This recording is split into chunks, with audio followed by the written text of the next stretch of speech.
ছিনিয়ে নিতে না পারলে ওই মহিলা টিয়াকে খোঁজে কেন? সেটাই আমরা দেখছি ম্যাডাম। ঘটনার তদন্তের জন্য আমরা 3 সদস্য বিশিষ্ট তদন্ত কমিটি গঠন করেছি, তারা ব্যাপারটা দেখছেন। তদন্ত পরে হবে, আগে বলো ওই মহিলা এখানে ঢুকলো কি করে? ওই বিশাল ঝামেলা মানে? বিশাল ঝামেলা, দুই মহিলা মারামারির উপক্রম। মারামারির উপক্রম? তাহলে টিয়া কি করছে? টিয়া তো নাই। নাই মানে? ও তো গত 2-3 দিন ধরে অফিসে আসে না। সর্বনাশ, বলো কি? সে গেল কোথায়?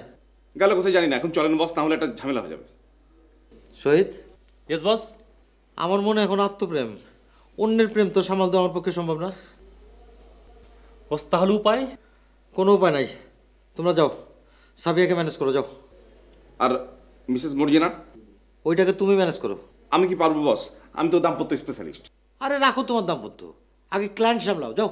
ঠিক আছে, যাচ্ছি যাচ্ছি। শহীদ। জি বস। ওই সাবিহা যদি আমার কথা জিজ্ঞেস করে বলবো আমি নাই। ওকে বস। যাও, ভাগো ভাগো ভাগো ভাগো।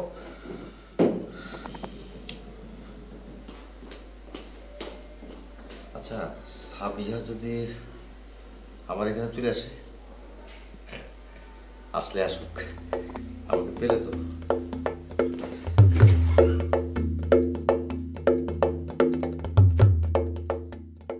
আমার এত কথার তো দরকার নেই, টিয়া কোথায় আছে সেটাই বলো। সে আছে ম্যাডাম, আপনি কোনো টেনশন করবেন না। টেনশন করবো না মানে? তোমরা এক পাত্রকে 4 জায়গায় বিক্রি করবে, তা তো হবে না। টিয়াকে ডাকো। প্লিজ ম্যাডাম, অত উতলা হবেন না। আপনারটি আপনারই থাকবে, কেউ তাকে ছিনে নিতে পারবে না। Believe me, promise. ছিনিয়ে নিতে পারবে না মানে? ছিনিয়ে নিতে না পারলে ওই মহিলা টিয়াকে খোঁজে কেন? সেটাই আমরা দেখছি ম্যাডাম। ঘটনার তদন্তের জন্য আমরা 3 সদস্য বিশিষ্ট তদন্ত কমিটি গঠন করেছি, তারা ব্যাপারটা দেখছেন। তদন্ত পরে হবে, আগে বলো ওই মহিলা এখানে ঢুকলো কি করে? তদন্ত চলছে ম্যাডাম, তদন্ত চলছে। তদন্তের আগে কিছুই বলা যাবে না। হ্যাঁ, লতিফ সাহেব কোথায়? তিনি আছেন ম্যাডাম, একটা জরুরি সেমিনারে গেছেন, ভীষণ ব্যস্ত আছেন। আমার টিয়াও কি সেখানে গেছে? জি ম্যাডাম, সৎপাত্র বিষয়ক সেমিনার হচ্ছে। টিও গেছে বসের সাথে সেই সেমিনারে অ্যাটেন্ড করতে। সৎপাত্র বিষয়ক সেমিনার? জি ম্যাডাম।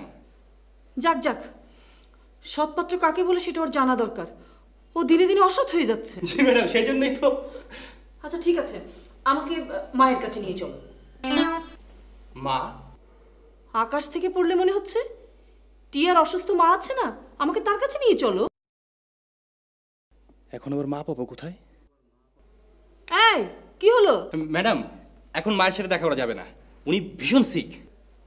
তাহলে তো আমাকে অবশ্যই যেতে হবে।